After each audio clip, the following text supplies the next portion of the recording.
Be advised,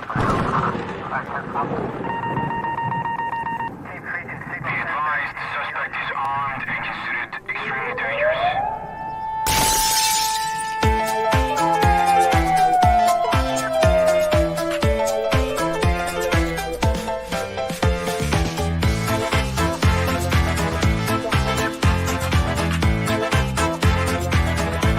Welcome to the Safety Doc Podcast with author, radio host, and nationally recognized safety expert, Dr. David Perrodin. Join us each week as we discuss the best and most bizarre practices in safety preparation and crisis response.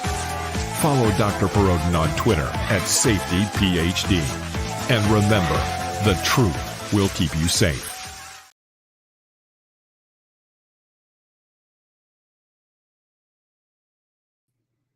Hey everyone, it is your good friend Dr. David Perrodin from down here in the historic North Star recording studio, where it is raining outside and there is no temperature displayed, but it is above average, I guess, if your average only goes back 100 years and not 100,000 years. But what can I say? We've got rain here instead of snow. Hope that all of you are having a great day. A shout out to everybody in the chat. Our good friend Corey Lee Slater. It is look at this. We have our guest is also in the chat, Andrew. It's super pilotish from Windsor, Ontario, in the house there from the super pilotish channel. So I tried to make a clock today, man, and holy smokes, it's always 1 o'clock and sunny here in Wisconsin. But that was a good episode, by the way. Super pilotish was showing cognitive functioning as revealed by a clock, because actually as people tend to get older. Well, people do tend to get older. It's kind of a fact, but or have some decline. Drawing a clock is one way to gauge kind of the mental processes. So that's why Grandma always wears a digital wristwatch. Over there, 2 o'clock, 1,000 feet up, buddy.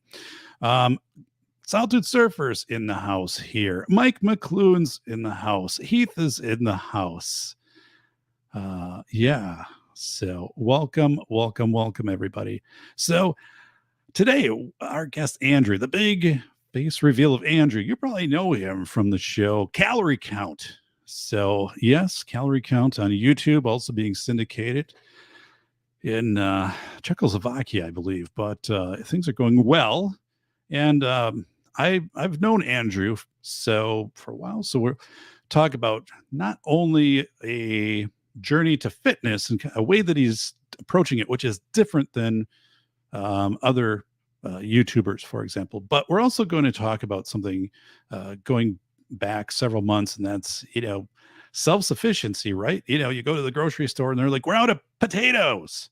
And Andrew's like, listen, in my backyard, there's a potato farm, and I'm going to show you what it looks like. So without further ado, wait, guys, are gonna dun, dun, dun, dun, dun, dun. Whoa. So many awesome things to pick from here. Which one will crash the system? All right, your bet is as good as mine. Here we go. It's only working for me, but you guys get the idea. It is our good friend Andrew. Welcome to the Safety Doc Podcast. Andrew, how are things going? Pretty good. I mean, this is a new experience for me, but being on a podcast for the first time. So we have 5 viewers in here and syndicated out through Discord and the underground Tor network, probably hundreds of thousands is what my guess is. But they don't let us see that because they don't want us to feel we're more powerful than we are. But so, well, tell us a little bit about yourself. So I'm Andrew. I started doing videos about 2 weeks ago. I've been fat for a while. So obviously everyone knows what to do, how to lose weight. You just eat less and exercise more. I'm starting to count every calorie, everything. Even one of the days I counted but haven't broadcast, I had bread communion, so I counted like 20 calories for that. Holy smokes, look at this guy. The Catholic Church giving out the wafers. No, and yeah. you were telling me beforehand that a vitamin, right, that you had 20 calories in. Yeah, 20 calories. I got to start adding that into the daily videos.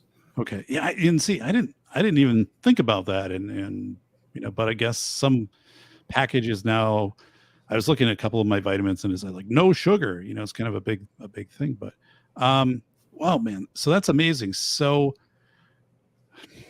getting, I've met you. So Yeah. I've met Andrew, man. Geez, I mean, it never came to my mind, that obesity and all of that was something, that was kind of at the forefront, for you. But you, you indicated, you started to look at, what you wanted to do as far as like fitness, and you're going online and you're finding not really the journey, right? You're finding like a production and not like a daily blog post where someone could, you could look at it. So maybe tell us a little bit about why you started your own show. Was it to hold yourself accountable? Was it because nothing else out there like it? No, yeah. I looked on YouTube for like a daily blog, and no one else is doing this that I found. I mean, they could be. I just haven't found them.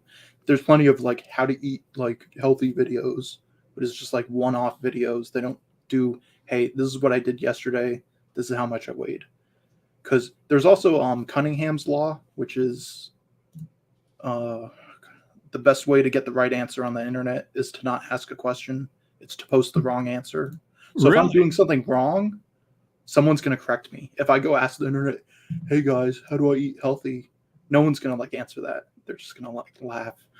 But if I post, hey, I can drink Coca-Cola and just lose weight, people are going to be like, yeah, you're wrong about that. Wow. Now we have to mark the video as sponsored. No, I'm just kidding. Yeah. No, but okay. So,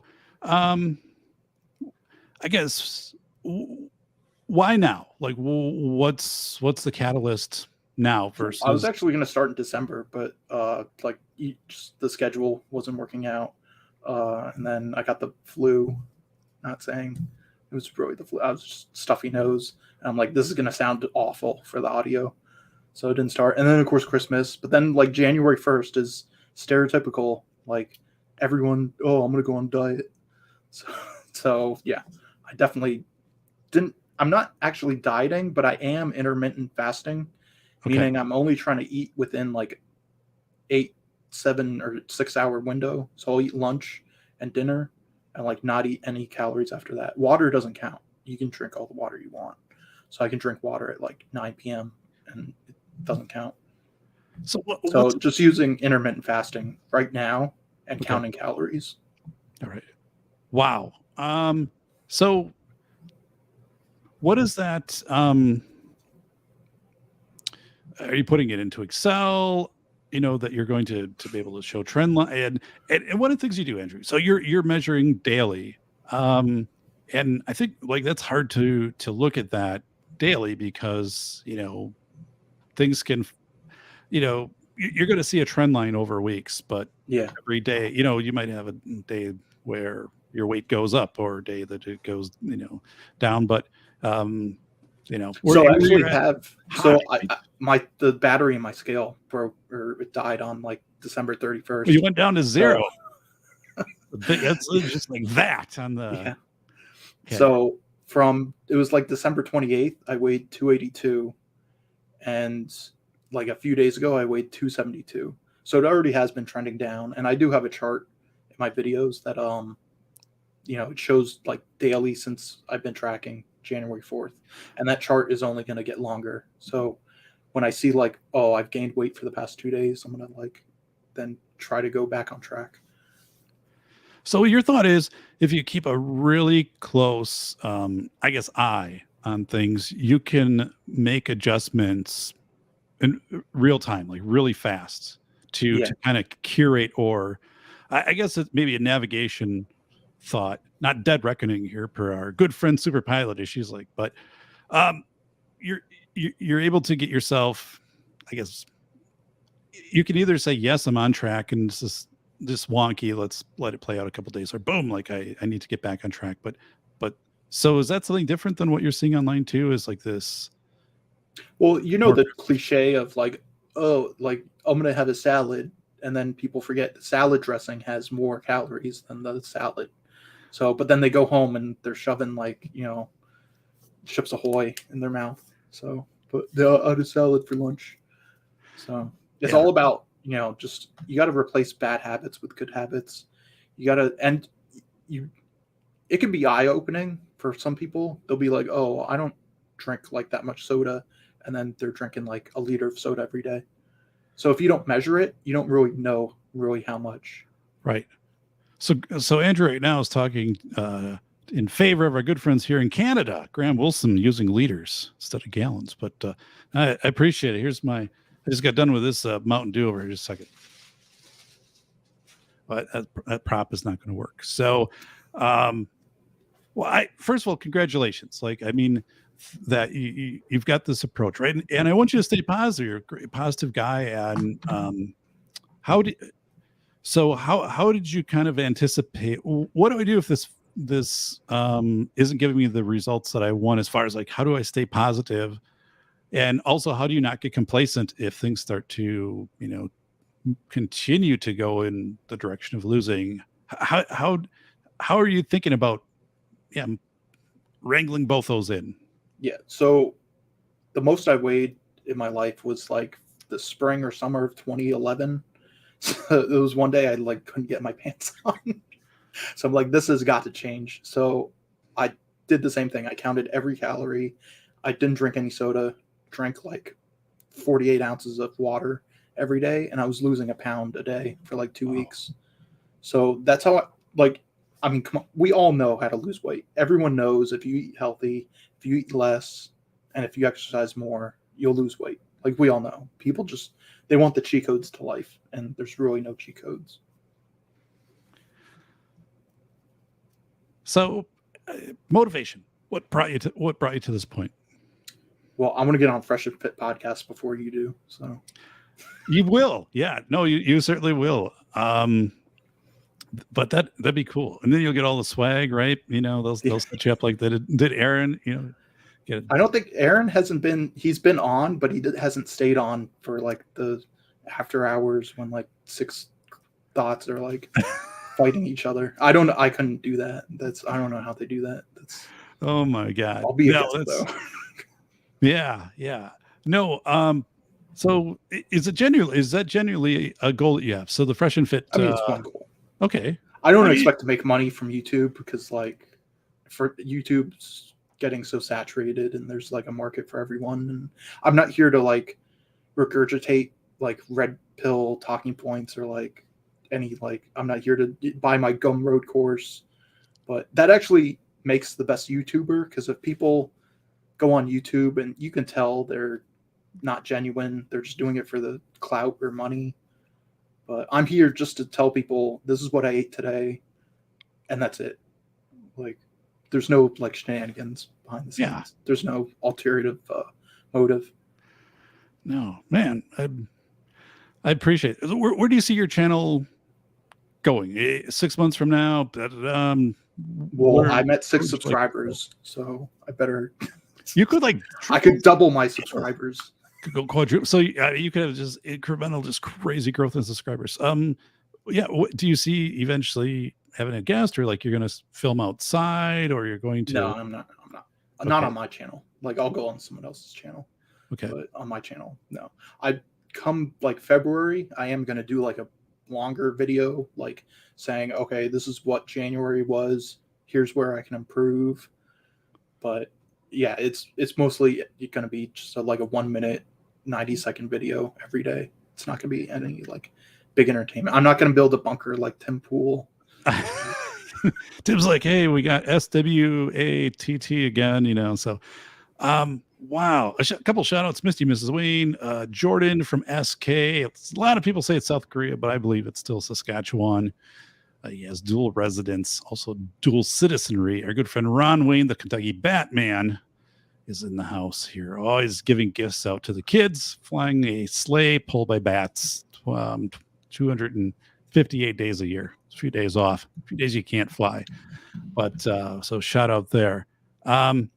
So how did you, and I like the fact that you have these short videos, but not like they're YouTube shorts, but how did you come up with that instead of, and again, I'd like it, but how'd you get there? Yeah, so I'm all about like the raw data. Like, I'm not gonna just like, it's one thing to tell people, hey, this is what I ate. It's another thing to show, because what Aaron Clary's pointed this out. I'm gonna like say Aaron Clary every. He's pointed out you have to do it all. Like, some people only listen to audiobooks, some people only buy physical books, some people only listen to podcasts. So if you're going to do this, you have to do it all. Well, doing a YouTube video, if I don't show people what I ate, then they're not going to like pay attention. Like, some people are only visual, some people are only audio. So that's one reason I do it. The charts also don't lie. I mean, it's one thing to say, oh, I've been losing weight, but it's another thing to show a daily chart that keeps on getting longer and longer. And you can see the trend. It's like the 45-degree angle, like going down. I mean, so again, tell us about, well, I should have brought up like one of the things, but as Andrew knows, the station down here, everybody working with me in the studio, we've had some video interface problems, not video quality actually, but yes, so I'm very kind of dodgy on considering opening up any other software here, because it seems to want to go right to the camera, and that would be a bad thing. So I was going to try to bring your show and embed it, but tonight's just too sketchy for that here with the system. It's borderline trustworthy at the moment. It might even be turned against me at this point, but I'm trying to get this message out here with Andrew. But so we're gonna. It's fine. Yeah, the TV behind me, it's that like I plug it into the computer with HDMI, but the outlet behind it like doesn't work. Well, look at like, this. I'll turn it on and it'll just like flicker, and I'm like, oh, that's a bad sign if you ask. Yeah. Like starting a podcast is like every problem goes wrong. You think it's easy? So. I'll tell you one of my funny stories starting out. So, well, the first 10, I actually have like the first show, which is interesting. It's up there, and I bought a camcorder, and I was just thinking I'm going to interview people, and we're going to talk about different aspects of safety. And like the second or third interview was a lady who had a search and rescue dog named Sierra. And she agreed to the interview, but then on the day of the interview, she was like coughing and just nonstop. And we went on with the interview. So the whole interview is just like horrible, because I should have just stopped it and said, but then, I had my camcorder and I was using the audio on the camcorder. So like about 10 videos in, and your stuff is good, man. Someone contacted me, Hector Solis, who had the I forget what it was, podcast, Crime Wave. And he said, hey, like, you'd be better, your content's good and what you're trying to do there, I guess, but your video is bad, your audio is bad. So then suggested a few things, but that's when I got my Yeti mic instead of trying to use the thing that was on. But anyway, at a show, like maybe my first like 20 shows, I interviewed a detective from the Los Angeles Police Department, Tom Marchetti. And so absolutely great interview. And I get done and I'm trying to play it back. I'm like, oh, dude, oh man, I never recorded it. We just had this interview and I never hit record. So I'm like, how do I handle this? Because pretty unprofessional, right? To have this detective on, this great interview, and I didn't record it. So I got a hold of that night and I'm like, dude, like I open up the file, it's just zeros and ones. I'm like, yeah, I'm not sure what happened here. It's something with the way that the card came out of the. He's like, really? And I'm like, yes. I said, I can't. We got to record again if that's okay with you. And I did tell him later. I said, I didn't think you'd agree to be recorded if I actually did say that. I forgot to press record. So yeah. Thankfully, that's these new technologies of StreamYard and things have kind of helped that out. But yeah, that was a bad one. That was a bad one. So, what do you want people to get to know? Because when you talk on your shows, you're really to the point. Are you going to start interjecting a little bit about, I'm Andrew, and guess what? Yeah. So first, like, I hate YouTubers who, I don't want to. I'll throw Peter Schiff under the bus. Peter Schiff starts his podcast with an ad. Like, why? Hey, this is the Peter Schiff podcast brought to you by blah blah blah blah blah. Yes. And it's like, oh, fast forward. It's like other YouTubers do that too, and it's just like, come on. I know they have to pay the bills, but like, do you really have to start the video with an ad? Come on. No, I'm with you, right? Especially, when he's that well known. Yeah. I mean, so what do you, I guess, like, how do people know about you? I mean, know about your interests? They're like, oh, yeah, Andrew was talking about he's out storm chasing, that Oh, 5 tornado yesterday. Can you bring up the life chart I showed you on my weight? If you can't, I can describe it. It's fine. No, I can. Okay. I've got it over here. So every feat now is it's a gamble. It's a roll of the dice here. So it's like kneeling when you've won the game and then you fumble it and the other team takes it back for a touchdown. But Didn't someone do that this season? He like dropped the ball at 1 yard or something. Was that last season? Oh God. That is so. I do. I've just got to kind of go through with my whole. There we go. Okay. Let me move us. So that chart starts at like, that's my weight for like roughly. I went back and like, by memory did it. So it starts 2004. I was still in high school, graduated in 2006, and then went to Marine Corps boot camp. And then I came out of there weighing 168. So that was pretty much like the least I've weighed since like middle school. Yeah. And then it keeps on going up. And then that little spike, I was on 10 days of leave and I gained like 10 pounds. And like, it's bad. I had to like not eat for like 3 days.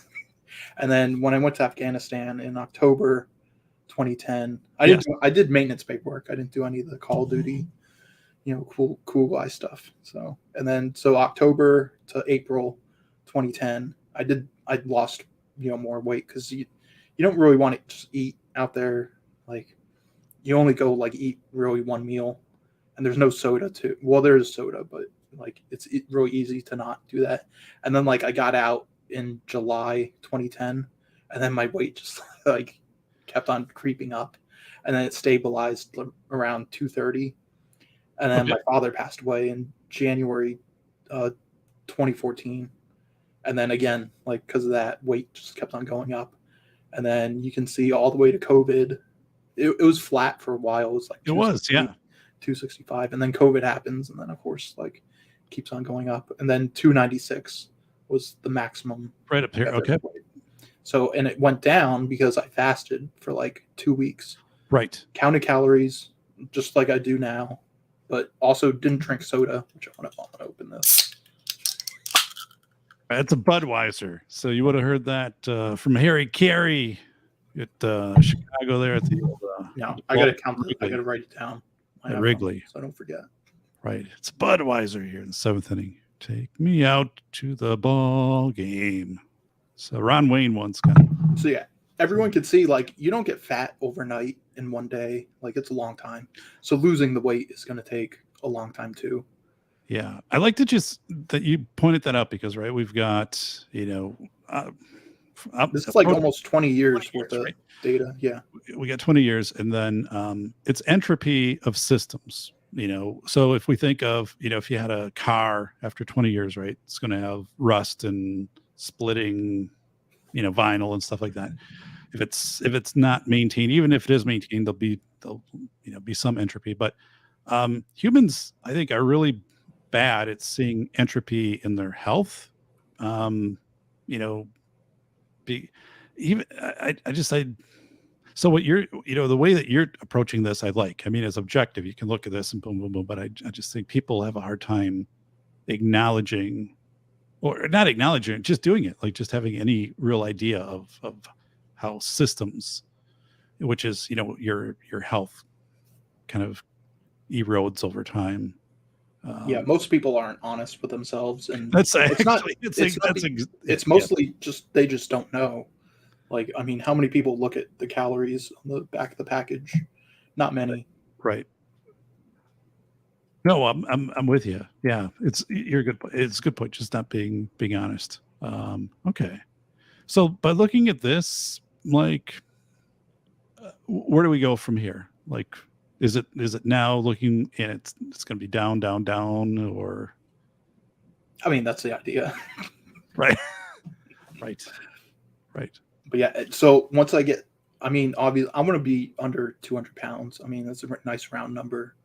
Like, if I'm not doing this to get the girls, but like if a girl asks you, hey, how much you weigh or how tall are you? And you don't say 6 foot, like she like blocks you on the app. Oh, So it's the same thing with, life. If you're under 200, if you say you're 100 so pounds, like people, okay, so you're not fat. So like in America, we go by pounds, and I do add kilograms because obviously the rest of the world adds kilograms. So in my videos for the right. weight, I'll write down like kilograms also. Yeah. What No, was the question? It What was the question you had? conversion of pounds to kilograms, and we got there at the end of it. But no, it was looking at this visual, and obviously it's to make the lines come down. 200, that's new that you've shared that out. 200 as a goal, as a nice round number. Yeah, absolutely. So I guess what do you have anything in mind? Hey, when I get to 200 pounds, I'm going to hike the Grand Canyon, or I'm going to, is there anything kind of tied as a ritual? I mean, TJ Martinell, for example, would probably say, if this is your goal, and once you achieve that goal, there should be a ritual that goes with it, whether it be smoking a cigar. Whether it should be yeah. Once I hit 200 pounds, I can pivot to then the other side of the market on how to gain weight. Right. You've got that Once figured I out. saturated, once I suck dry, the how do I lose weight market, I'll pivot like every YouTuber does. Oh my God, that is hilarious. That's good. That's good. So no, I'm excited for you. You've got a good system. Stick with it, right? I think you're holding your. I don't want to say it's holding yourself accountable, because that's a trope. People just say, you have to hold yourself accountable stuff, but the data, right, is objective. So unless you're changing the number that you see, the data doesn't lie. It's your keyboard, right? It's and so you've got the sense, and I think also where the trend line goes to be like, it's not trending in the right direction. It's so what kind of external education are you like seeking about, like this is a filling food and it doesn't have many calories, or this or whatever? And I think we'll transition a little bit to after that how you took on self-sufficiency, growing potatoes at your house. But I guess how are you learning? The vitamin has 20 calories, and so asparagus is great. When I eat out, if you ask the waitress like how many calories is in this, they just like laugh at you and like walk. Oh my goodness! So you have to like go online and like figure it out. And there's some good websites out there that they tell you, hey, like generally the salad has this many calories, or how many like grams of fat or whatever. I just go by calories just because it's like easy. Like I know some guys in the fitness world just count like carbs and protein, but I'm just keeping it like simple, because if I add more, it's gonna be like way too much work. I'm putting in like 45 minutes to make like a video or two. I have YouTube and Rumble, so Rumble gets like no views, so but it's just there. So yeah, just counting calories, and then so one of the things, like today's video I put out, I had dinner last night with family and I had asparagus, and that's like super low calories. So and like I don't know how much it is, like one of the things in the grocery store, like that's like banded together, that's like what, $3-4. So, and carrots also super low calories. But so there are foods out there that are like cheap, filling, and like no calories, great for losing weight. So asparagus, I also sharing, I eat apples. I eat apples and bananas. Like, bananas are super cheap, right? And like the gas station by us are like, bananas are always they have cheap. like 80 calories or 75. Try to get you in. And every morning I will eat a green apple. And I do that one for the filling part, but the other is a green apple has a some caffeine type quality to it. So you couple that with coffee, and and plus sour kind of like sparks you up. But something I did.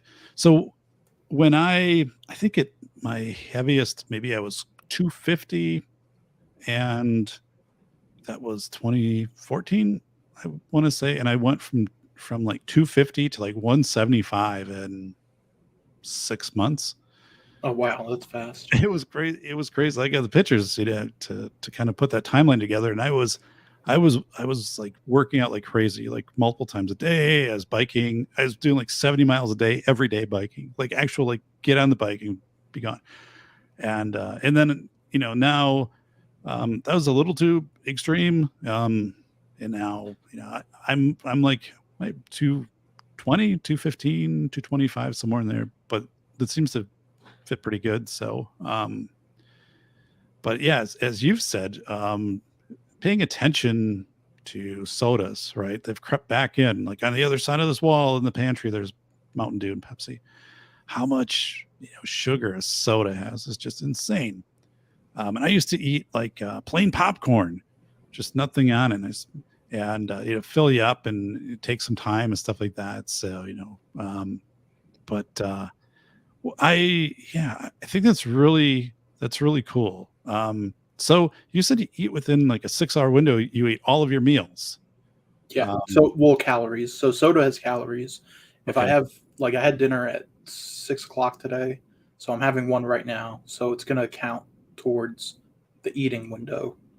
So it's going to prolong it. If I drink water, it doesn't count. It only goes by, do I eat calories within a certain window? And I'm not like making rules. Like, I know, like, I've gained weight for the past 2 days, probably going to gain weight tomorrow, but then the rest of the week I'll, like, tighten down.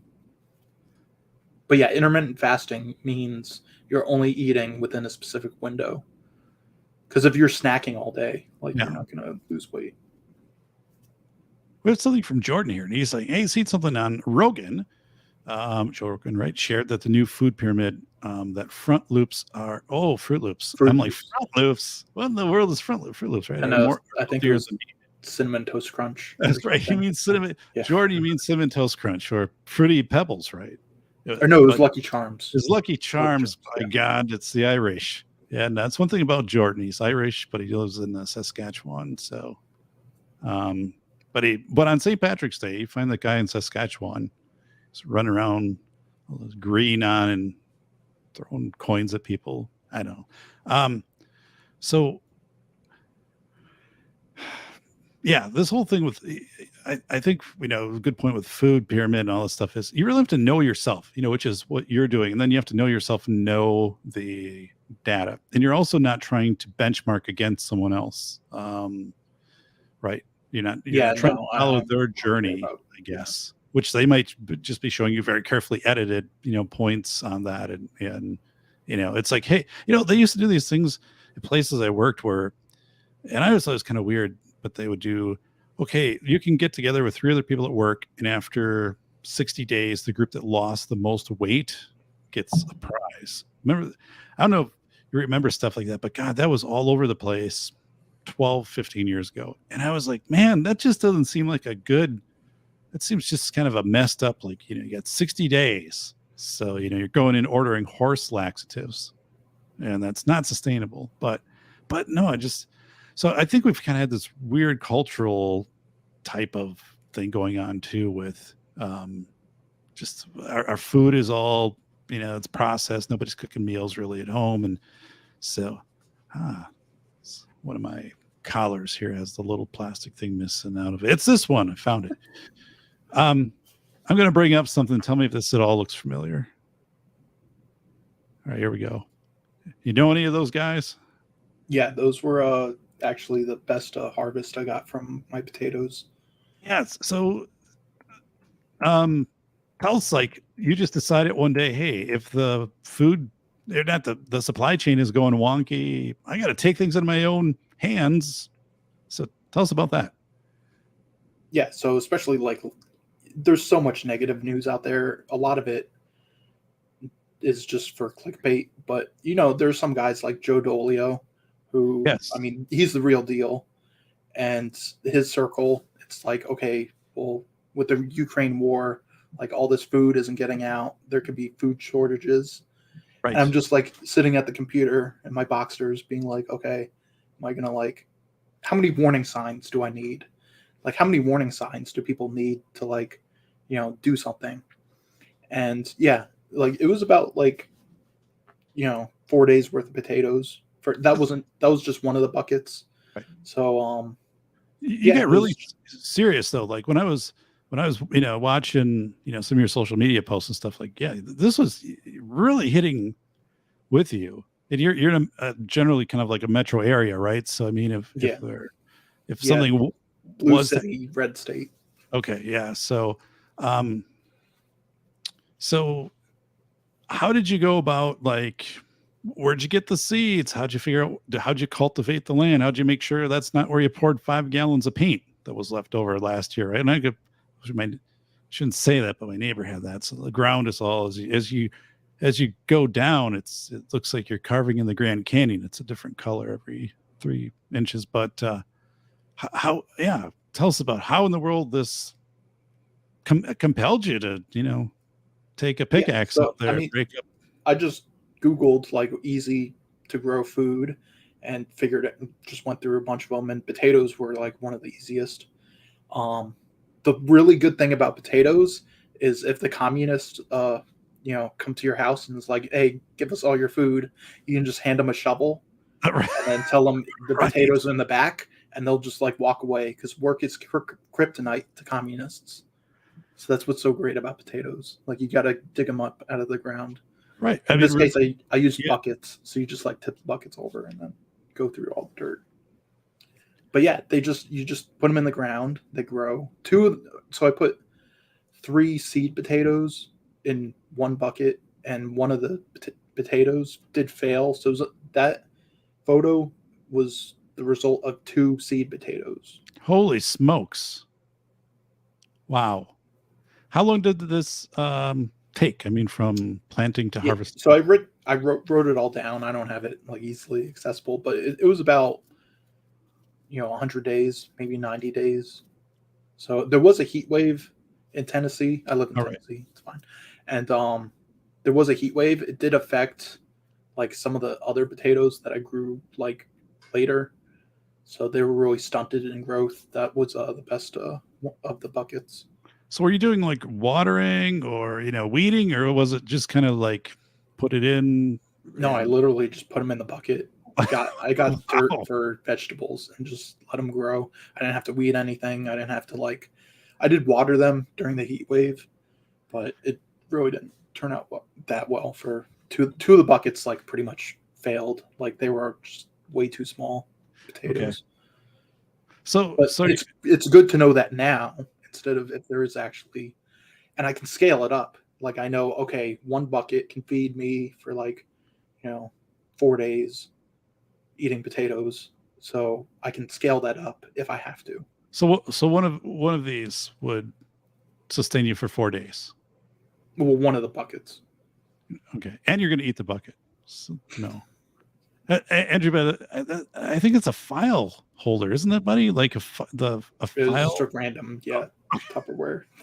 All right. In the garage. I was looking at this saying, man, I've been using mine wrong. So no, I get it. So you said you learned and you can scale it. So what have you learned, and how big would you go? 10 by 10 foot, Well, just more buckets. Okay. So I'm kind of one bucket could feed me for 4 days. Then I just need, X amount of buckets for, everything else. Okay. So so you get 4 days out of this. Are you doing this right now, or is it like the winter season where winter is just not good for growing. So come like April and May, I think that's when you can plant them. Okay. Wow. So what are you going to add to this? What else goes in the garden this year? Probably just potatoes. You don't want food that's like above ground, because again, if the mob comes to your house demanding food, you want to just tell them, hey, it's going to take work to get it out. They'll just run away. How about carrots though, right? Carrots like radishes, stuff like that would be underground, right? Yeah, I actually do have radish seeds. I didn't plant them because it was during the heat wave, and Okay. so I got to see if they're good. But yeah, those grow underground. I was watching a video, and I don't know, but it was somewhere, I think in California, that people are going in and stealing other people's the fruit off of their trees, right? So Yeah. you got an orange tree in your yard, or whatever, and to the point where some people have had to remove them because the liability, if someone falls, and but so your point too in doing this is to be pretty covert. You're just in the neighborhood. You're not the person who's advertising this big plot of either produce or bringing people's attention. Because my dad grew up next to a rail line, and this was in the 40s, and so kind of still some depression vibes, going on, and but anyway, the hobos, I guess, which probably is completely not appropriate to say, Politically correct. so, but in the vernacular of the time, the random rail riders, I guess, would jump off, but they would walk a block up and they would go through their garden, and as you said, if there's anything above, cucumbers, corn, anything like that, that was taken. But it was the stuff that was down below, like potatoes, that was there. And, years ago that was happening. But so I'm going to bring up, but you're growing something else here. So I'm going to bring it up. There we go. I'm looking at poison ivy, and what else here?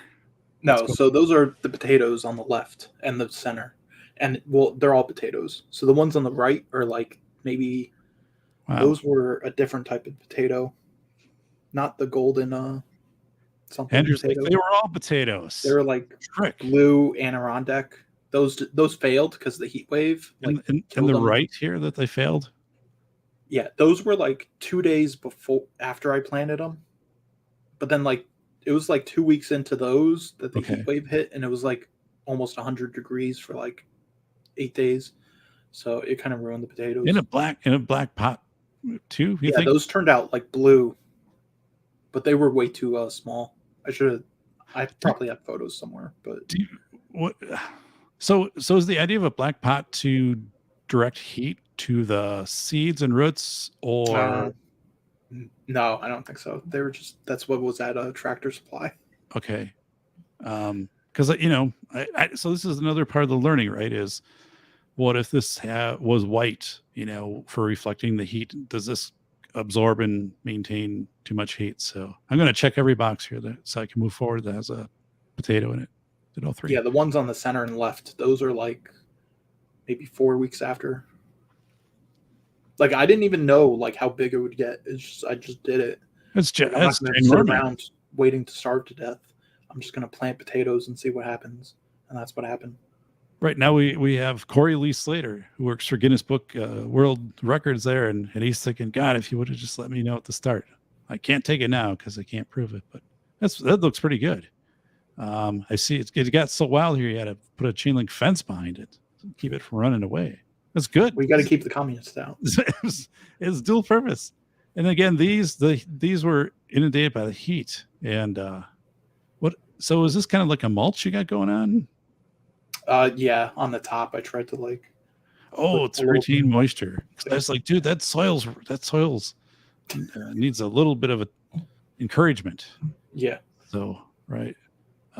That's cool. It's cool that you did that. So wow.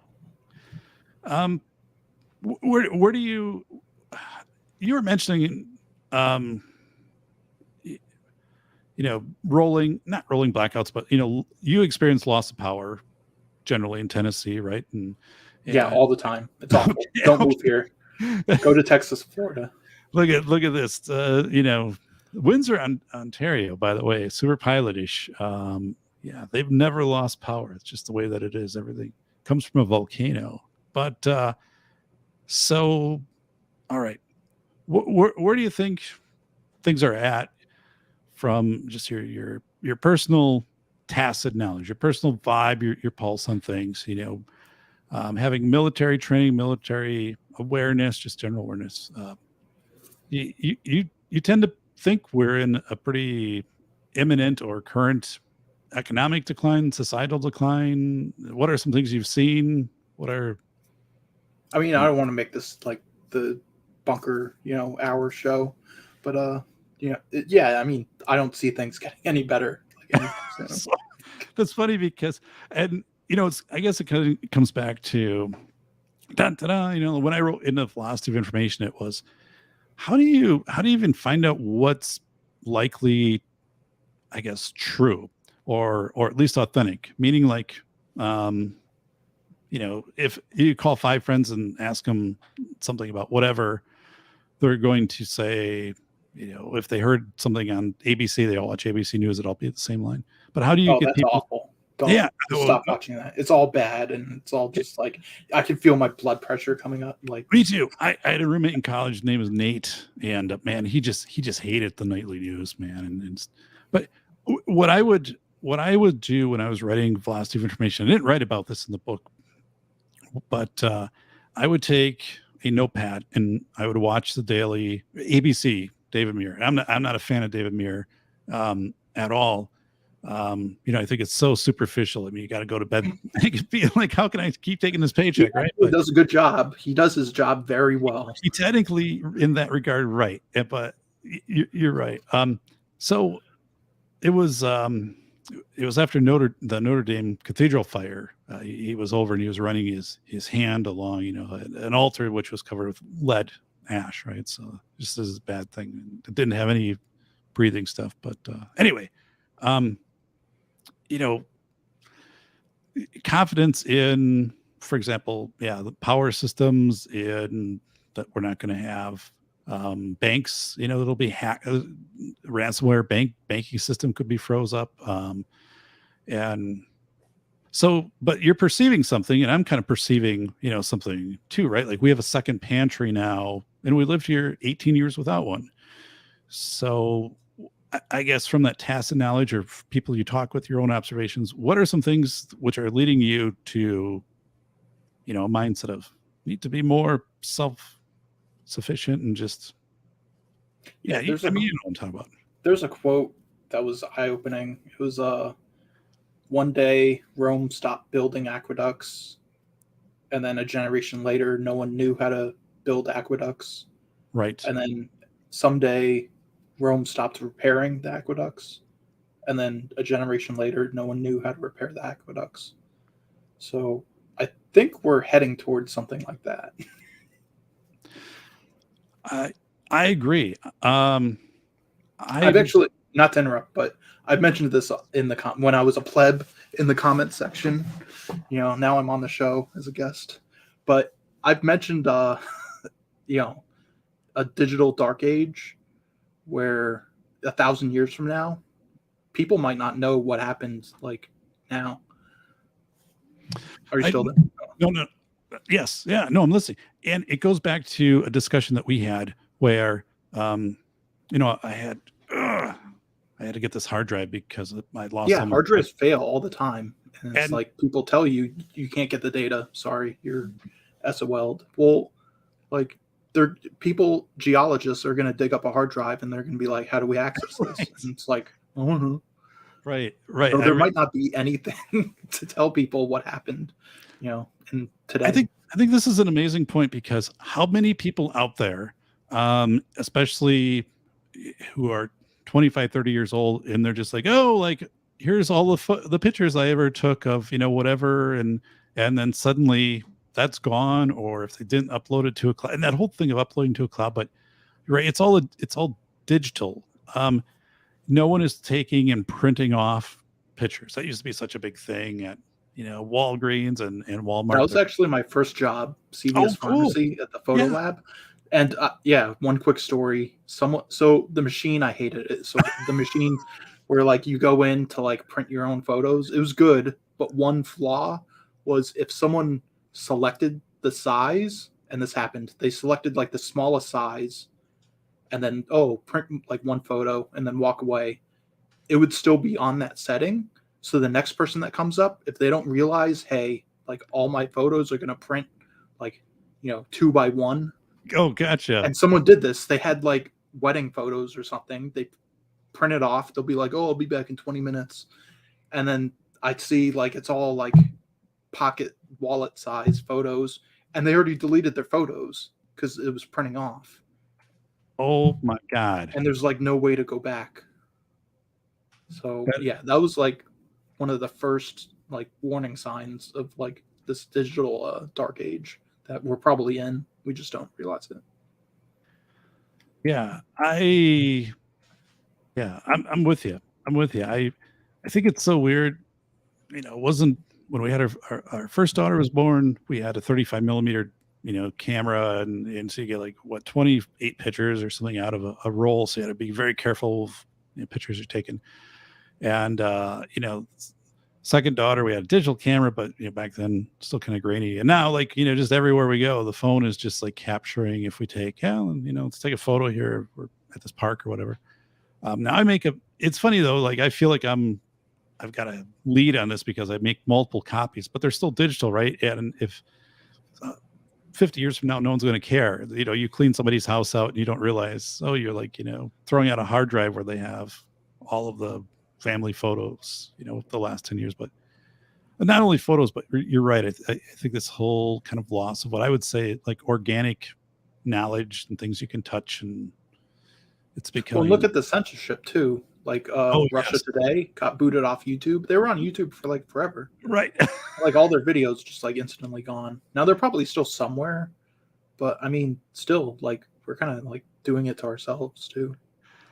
Yeah, no, that's a really good point, man. I think, just we are progressively, just selling each other out, right?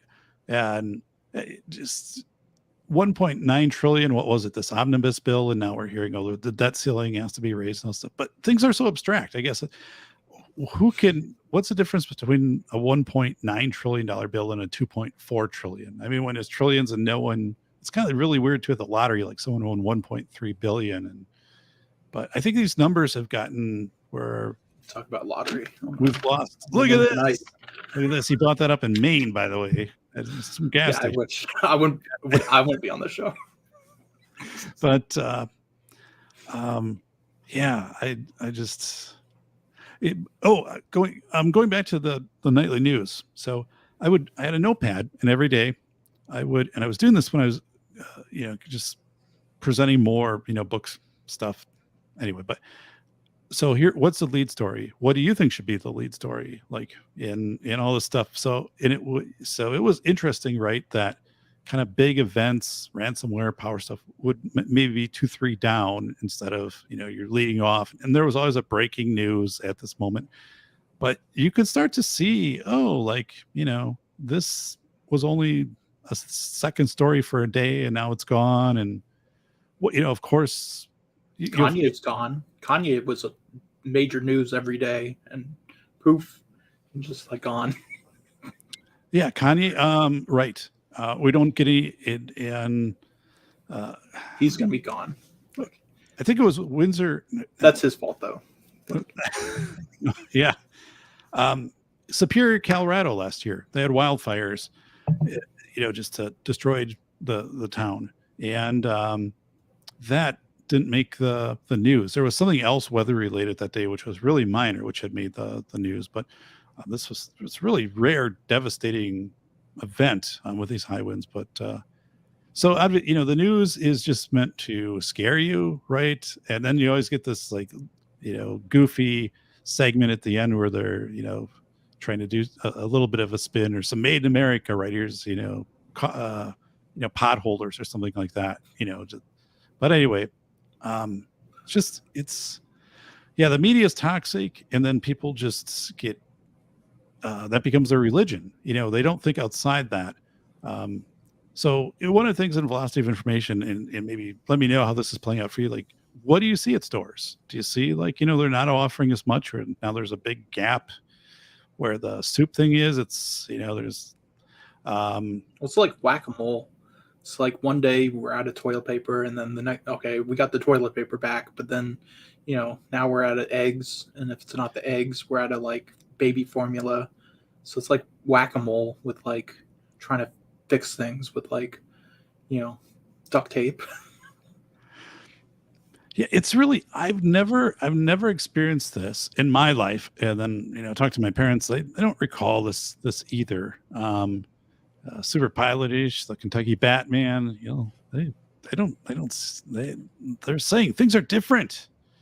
So the Batman has detected things. But yeah, I think not free market, but strict capitalism would jump in if systems, supply chains are out of whack, and you'd be able to get things. Meaning, like, okay, here's a car part, and maybe you're going to pay like twice as much, but it'll get there. And now it's just like, no, like this doesn't exist, or it's just so strange, right? That we're and we have no, the FAA a couple days ago, right? All planes, they have to ground the planes. That happened also in Canada. Like, how does this happen? How do we get to this point? And then it on the news, right? It was a 1-day thing, and the White House doesn't talk about it after that. We're going to investigate. We're going to get into. I'm like, whoa, the system seemed to shut down, right? Like it's a bad thing. And Colonial Pipeline, that was these stories quickly. But I'm also like, I've never seen this before. I've never seen eggs at $6 to $8, and gas, whatever's kind of still $3-4 where I'm at. Yeah, it's one thing if it's like Mountain Dew Code Red, like we can substitute. But if it's eggs, I mean that's like a little hard to like. There's no substitute for that. How do you do it?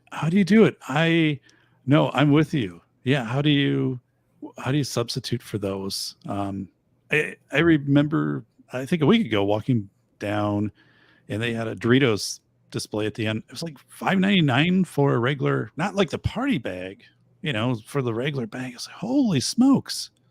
Yeah, I'm just, I've never, as I remember, I've never experienced that sharp of an increase in commodities. I don't know if commodities is the word, but of food, clothing, whatever it is, computer paper, just a pen, 3-ring binder. I mean, things are just really skewed. And the other thing, I don't know if you've been seeing this, like your car insurance, house insurance, there's just, well, it was so bad here. We actually got a notice, and they're like, hey, within 60 days, we're going to give you a bill, which is going to be much higher than a bill, but we want to let you know. But I don't know, man. So what are some other things or you're seeing when you're out and about, you're talking to other people? That's pretty much it. I mean, besides people, the worst is when they like walk into the grocery store and they like look around, like, and they stay in the door. They put their hands on the hips. It's like, what am I going to buy today? It's like, get out of the way. God, I always have a shopping list, but no, yeah, that is. It's like the same store you've been to for the past 40 years. Right. Just like walk inside, old man. They're creatures of habit. Yeah. My God. How about like personal security? Like,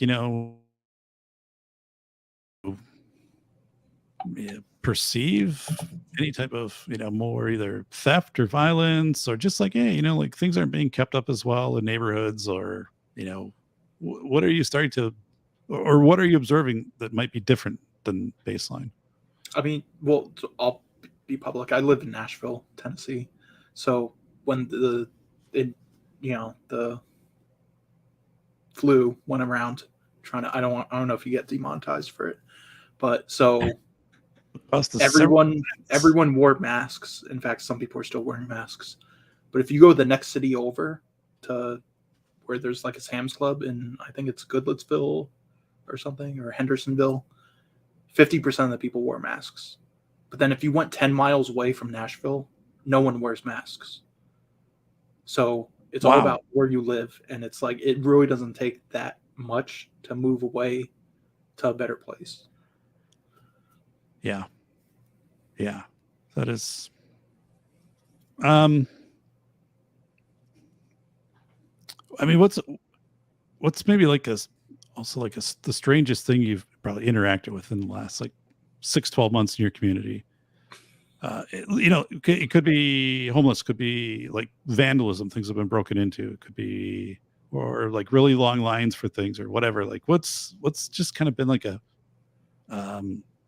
or is it the power Oh, outages there's that actually one thing. really threw you off because you're like, what's the deal? Like, it's been 12 hours. I picked up a pizza from a local pizzeria, and like there was no parking there, so it's a small parking lot. So I have to go like across the street to the gas station. Okay. So I had my pizza in the hand, and then this guy like in this like car is like driving by with the window down, and he's like eyeing me, like the whole time. He's driving forward, and he's like still looking at me.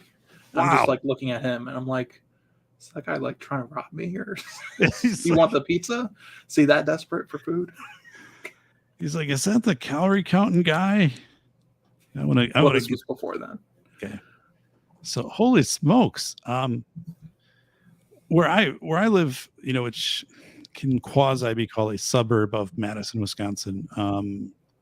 We had a few people living out of their cars right next to the river, which isn't meant to be the fire escape, but we have the Wisconsin River. It goes through where I live, and where you kind of launch the boats, there's a bathroom there and for the public, and then these cars started to show up. I don't know what the status of that is, but that was like kind of a new thing, right? That's hadn't been here, but I guess local stores, our Walmart, at least 1/8 of it is completely empty.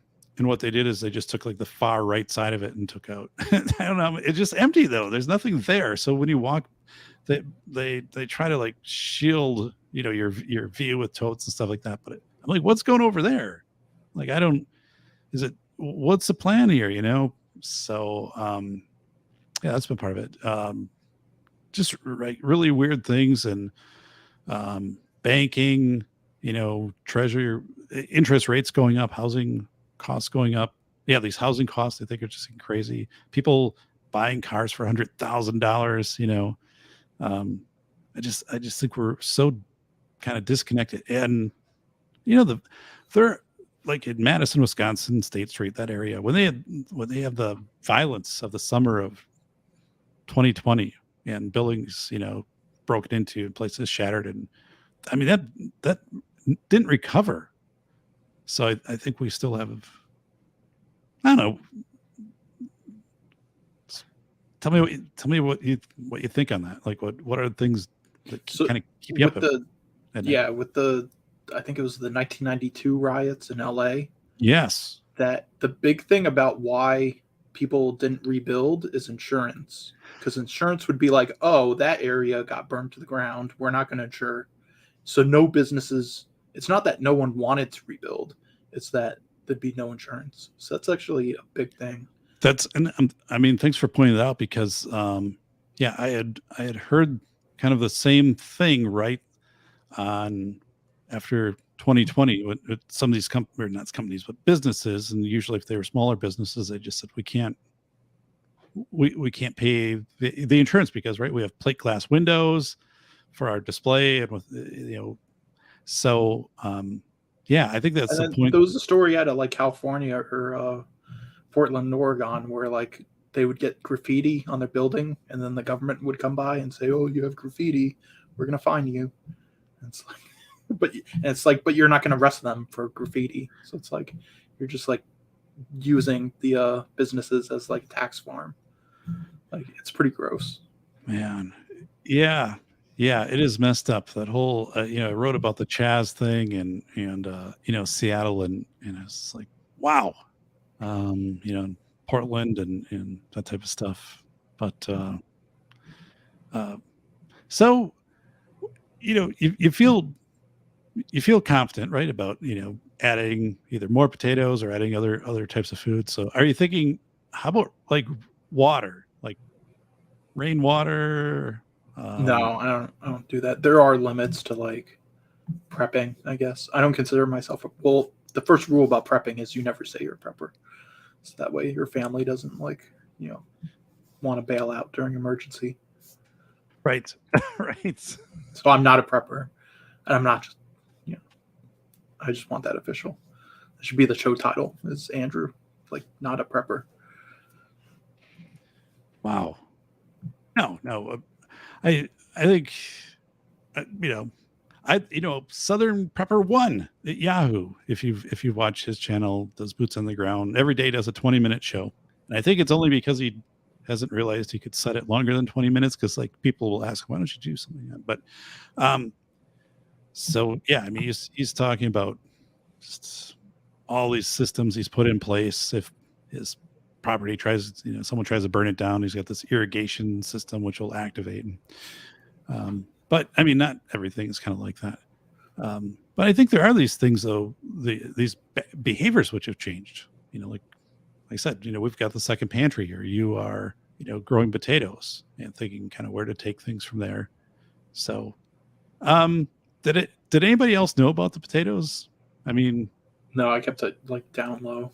Okay. Family knew, and Right. then they make fun of me, and then it's fine. You're like, we got to sit down here. We got to better call Saul. We got a problem. You're like, no, making potatoes. And the big thing about prepping is you can prep for like everything, and then like the thing that you didn't prep for, that happens. On Twitter, there was a video. It was pretty funny, but not funny at the same time. Where like it happened in Japan or Korea. It was like some stage, and then the dancers are dancing, and then this TV just like falls straight on the sky. And it's like, oh well, okay, now I gotta prep for like some giant screen TV falling out of the sky. Man, oh man, like who would think it would ever like snow actually down here in the studio? Like I don't even prepare for that. No, but you're right. People are preparing them right. It's volcano at Yellowstone, right? Well, okay, like how do we handle that, right? Or EMP or whatever it is, right? So and then it's interesting too, because people be like Southern Prepper says, I'm concerned people are going to just overwhelm me, group of 20 or 30, then they'll just take what I have if I'm also known as the prepper person. But I think it's really eerie to think about if the power was out for a couple days, like most of us don't have cash that we transact in, right? We're in places really don't even accept that. So that happened here in Nashville. So when the wacko blew up the AT&T building in the street, so that was December, Christmas Day in 2020. So all year Nashville was like, no cash, like it's dirty, it's bad. We don't want your cash is no good here. But then the wacko blows up the AT&T building, and then the system went down for like 3 days where you can't use debit or credit. Right. All these businesses are like, oh, we'll take cash. Give us the cash. And then it's like, okay, hold on, like it's not dirty anymore. Like wow. So and then the systems come back online, and then they put no cash allowed. Don't want the cash. So it's like you just like keep on flipping, like back and forth, and it's like, okay, like it's really obvious what's going on here. Like it's not about like cash is dirty, like right. No, I've been having discussions with more people more frequently about digital dollar, right? That's out there, and of course that could be connected to social credit score. I mean, just these are things that could happen, but you could have an expiration date on digital currency. I mean, think about and this is, I'm just read these experiments, right, that the Federal Reserve is doing with digital currency. But what if you got Social Security, but the deal was it expired after 20 months or something? That payment did, so you couldn't like just use it to save or whatever. You had to always like kind of keep this money rolling in. Or what if there were incentives, that if you do this in digital currency, right, you'll get more buying value or something like that. But the thing is, I also just see a lot of people just saying, yeah, that's fine. If you think about it, half the people, if you had a quasi marketing campaign, where they're able to get a discount at Amazon or, whatever it is, so do you ever think about that, like to get people to go along with something, it's not hard. I don't think to get 50% of the people. Yeah, I think like a third of the people would just do whatever, Right. like regardless. I'm good. And then the middle third like needs an incentive, and then a third of the population just like won't do it just because. Right. And that you're absolutely right. And there was a study maybe 20, 25 years ago. It was a school district, and the question was, would you allow us to put a little chip in your child's wrist, an RFID? And at that time, you like a grain of rice, and they said, we'll be able to know if they've gone into the buildings and if they were lost or something. There was something, although whatever the limitations were, but it didn't seem like the reward was really great. Like we would know if they're in the building or not. And like 80% of the parents said, sure. It was so high, because they thought it had been vetted, right? I guess you would back then maybe look at the government agencies or just like whatever pharmaceuticals, right? Oh, like they have all the scientists, like they're in our best interest, right? They're doing their due diligence, and probably not the case at all. But how about this? This might be an unpopular opinion in your audience, but I trust the government more than big corporations. Like it's the corporations that like are really the evil ones. I know it might be not popular. No, I mean, I don't know how much those two are kind of intermingled, right? With lobbyists and that type of stuff.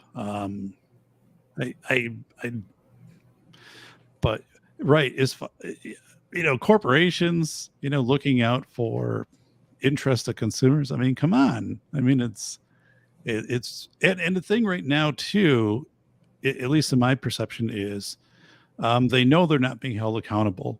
They can just pay a fine and then it's whatever. Freedom of information request, if they come into schools or, even city municipal, departments, they're largely being ignored. And so, the person asking for that either has to up it to possibly a judge would just say, I'm not dealing with it, right? Dismiss it. And, or, the district comes out and says, or the institution, it'll cost you $18,000 for us to find this information. So it becomes this barrier. But that stuff I think used to get challenged 10 years ago. Like when I was a school administrator, you wouldn't think of that ever happening in a state. Like if you got a freedom of information request, you were getting that back, within like 30 days. And you knew if you didn't, it'd be in the newspaper and all these things. But now I don't think anybody has that fear, right? Of a system to hold them accountable.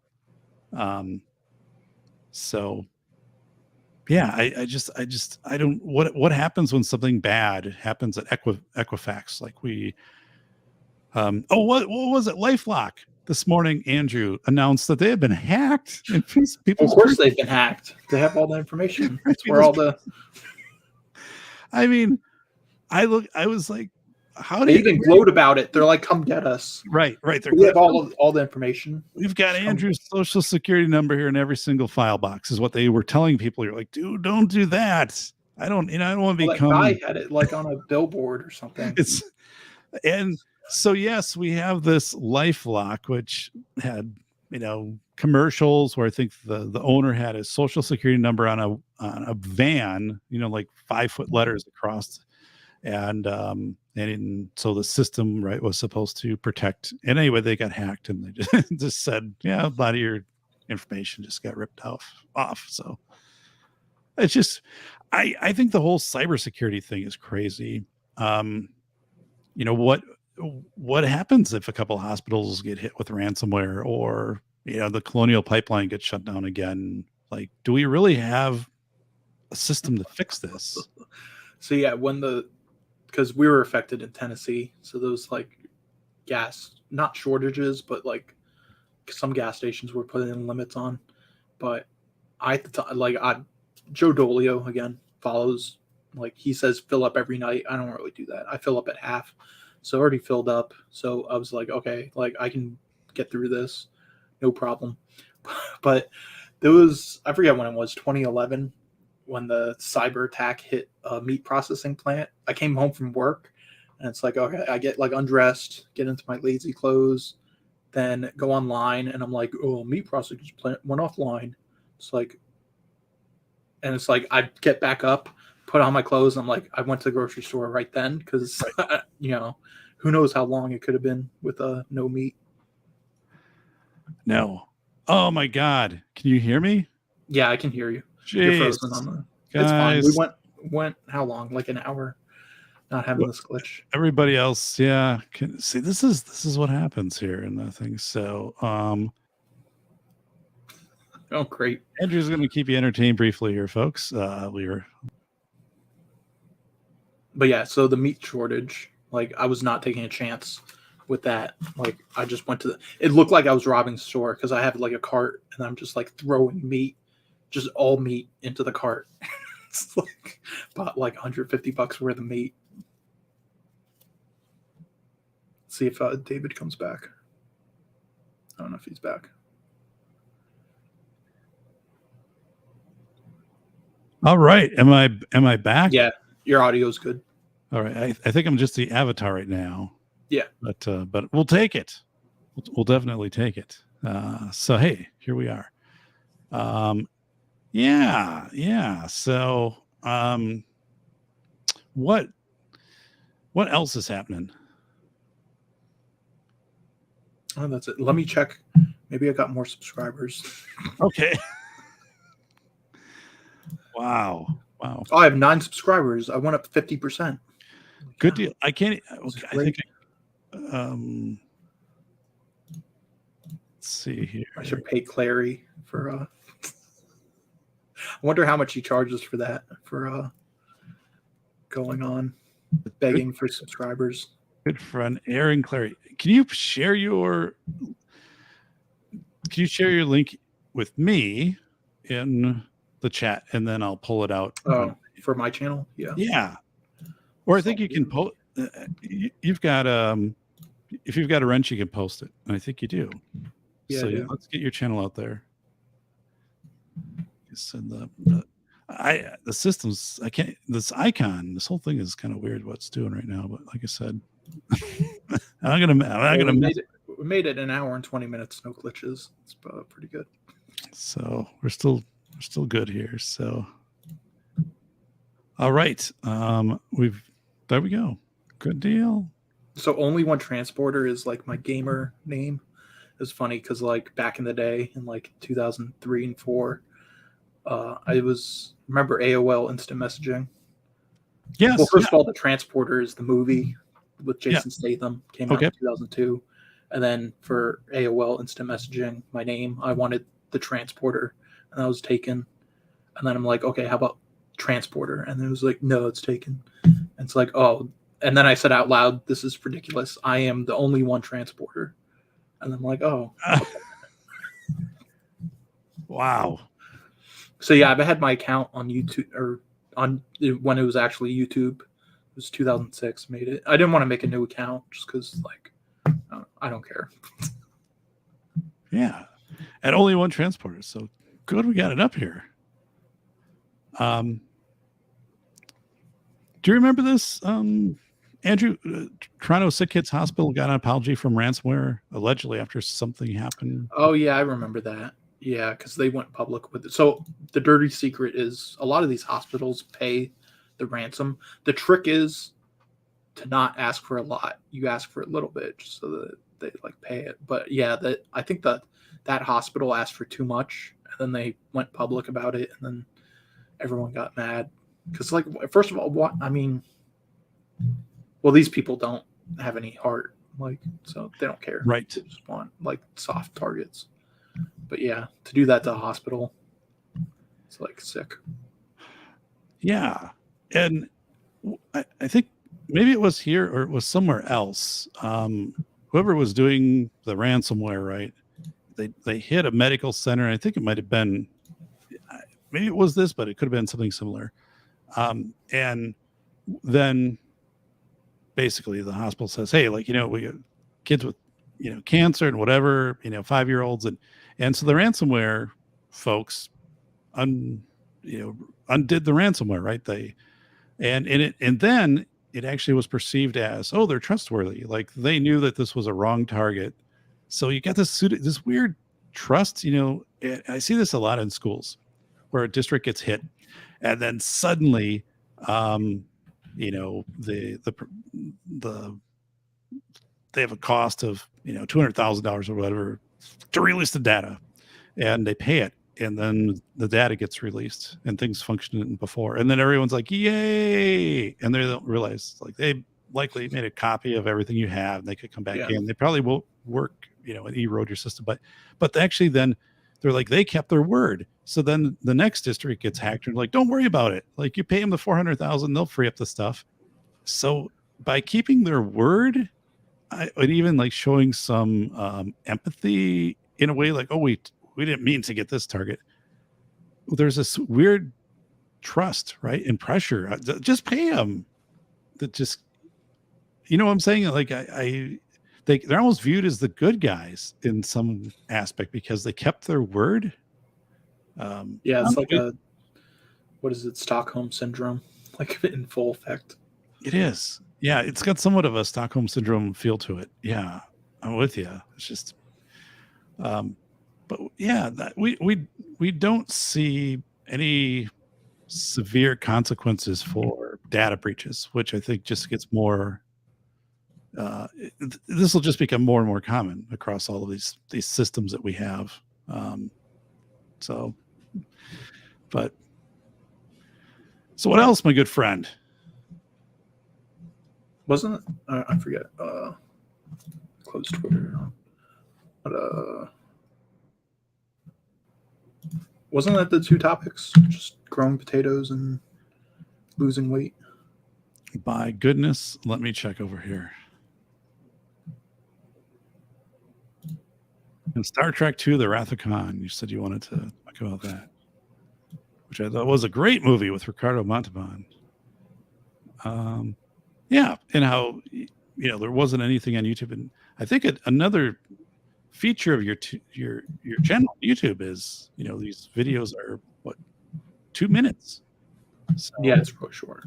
I mean, what am I going to talk about? Like motivational speeches for like. So it was kind of funny too, because like for the first day trying to like make a 6-minute long video, like actually sound, legible. It's like kept on screwing it up. And I'm like, okay, I did it for like an hour. I'm like, I need a break. So then I go see like who's like live streaming. And then Rollo Tomasi was live streaming. And then I like, watch a show for like 2 seconds and it's like $50 super chat, $5 super chat, $50. Oh, yeah. I'm like, oh my God. Like, like I just like got it mentally in my head. Like, what if I'm getting paid $50 to make this 6-minute video? It's crazy. I remember, Terrence Popp, but no, Larry Lawton, America's Biggest Jewel Thief, who was a guest on the show also. He would do a YouTube, had to be several $1,000s that were rolling in on super chats. And I was just, wow. Well, like, so Erin Clary was on, what's her name? Real Femme Sapien, Allie Drummond. Yeah. So first of all, Erin Clary still hasn't hit 100,000 subs, and he's been on YouTube since like 2009. Right. But then she comes on YouTube and gets like overtakes him within like 3 months. Which is really? hysterical. I didn't know that. Yeah. But he was on her show, not in person, but like this on, just online.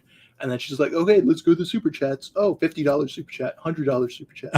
And $100 super chats just saying like, good job, Ali, keep it up. And like, you can see Erin's face just like. Man, that is crazy. Yeah. She deserves, she puts in the work. So, but obviously we all know why, like she got popular fast. Like, yeah. It's fine though. It's just a feature of YouTube, so it's fine.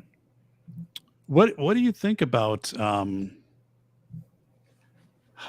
Yeah. Now we have esports, right? And esports are growing and just, this is maybe like a big thing, but where do you kind of see AI and technology and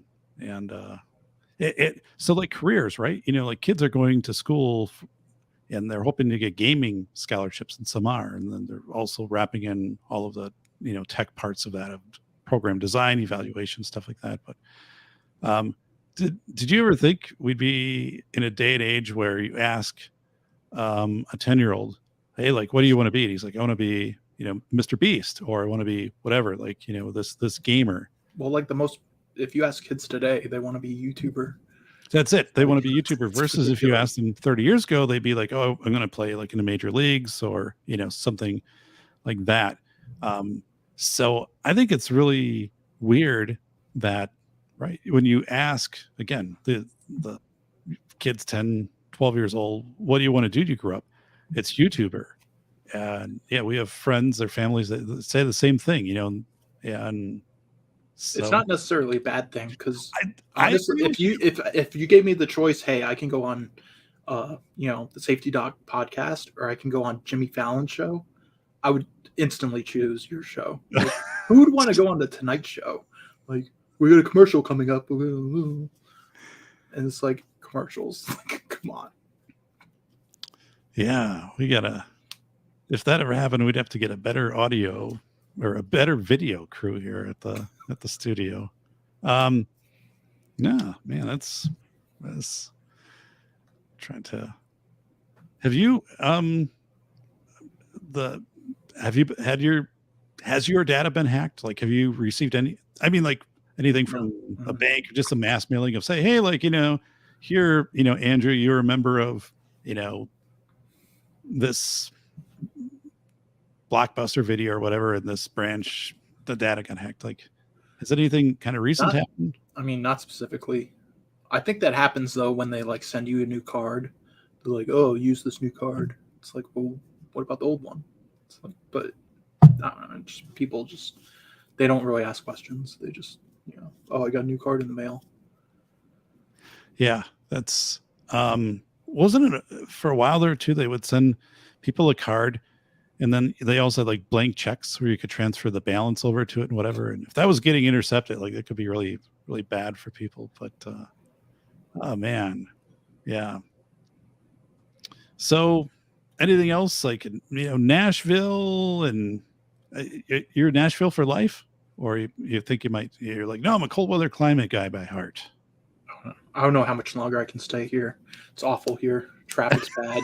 Crime's out of control. We got no eggs. There's no Mountain Dew Code Red. There's no. So if you're thinking about moving here, don't. Well, you can move here. It sounds everyone else. Anyone from California, don't move here. So I have a thing where I don't do it often, but if I'm at a red light and there's a car from New York or California in front of me, as soon as the light turns green, I'll start honking up. I haven't done it in a while, but man, in like the summer of 2020 and 2021, like everywhere, just California and New York plates. It's ridiculous. Oh my goodness. Wow. Hey, we have somebody new here. The pending Hellenist felon. So, my goodness. Wow. Vanessa, I know a few math channels, got millions of subs. So, yeah. I think I was having, kind of that debate with someone a couple of weeks ago, what do you think of, 1970, where you ask, what do you want to be when you grow up? And someone's like, yeah, like the baseball player, Major League Baseball player. And now you'd ask someone and they want to be the YouTuber. But I'm like, oh, like I'm thinking, same line as you.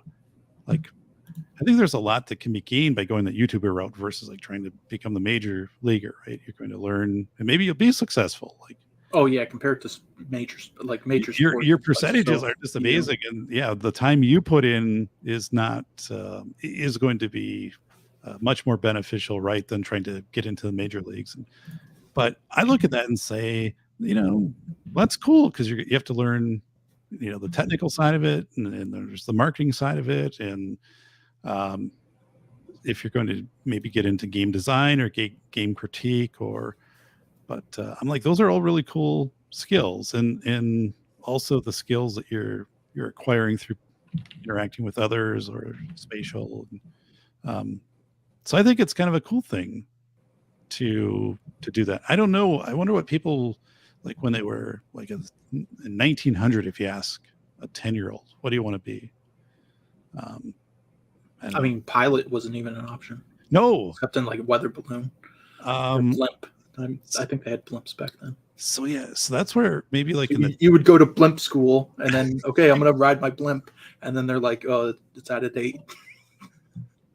But yeah, you gotta go back to school to be a pilot. That whole blimp thing never hung around long. That was yeah. Oh, am I back? You're back. Yeah. Okay. Wow, I feel good to be back here. The spirits have spoken. Right. Yeah, the blimp thing didn't hang around long. But yeah, so maybe, you ask somebody in 1920 who's 12, then they're thinking, oh, like, boom. Yeah, maybe like a race car driver or a pilot or something like that, because that would be happening. But yeah, it's really amazing how things have changed. Again, like, what do you want to be? And are we going to become a society where we're going to have too many people who are just busy producing content, versus understanding how to frame a house? And so what do you think there?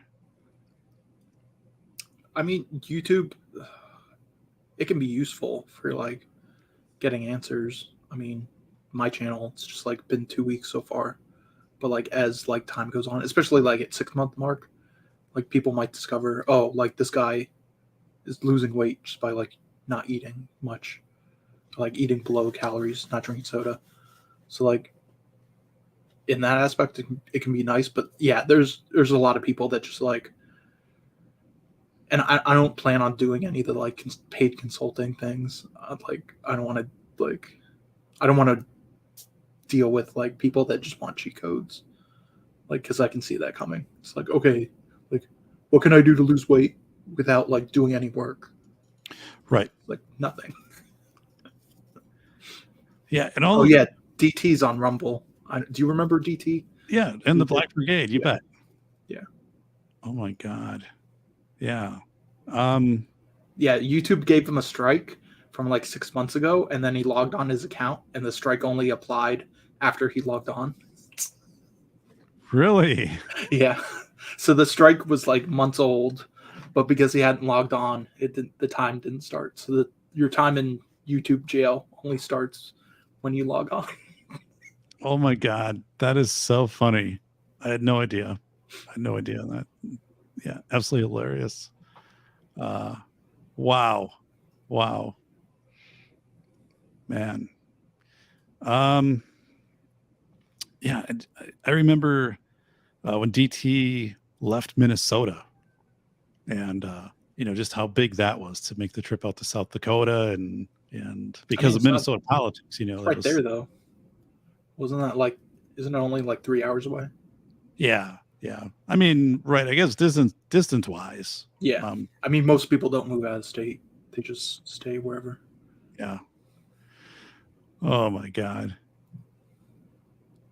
Yep, I think that was the 2018 election, and then he like saw the results come in, and his wife like tells him, "We got to get out of here."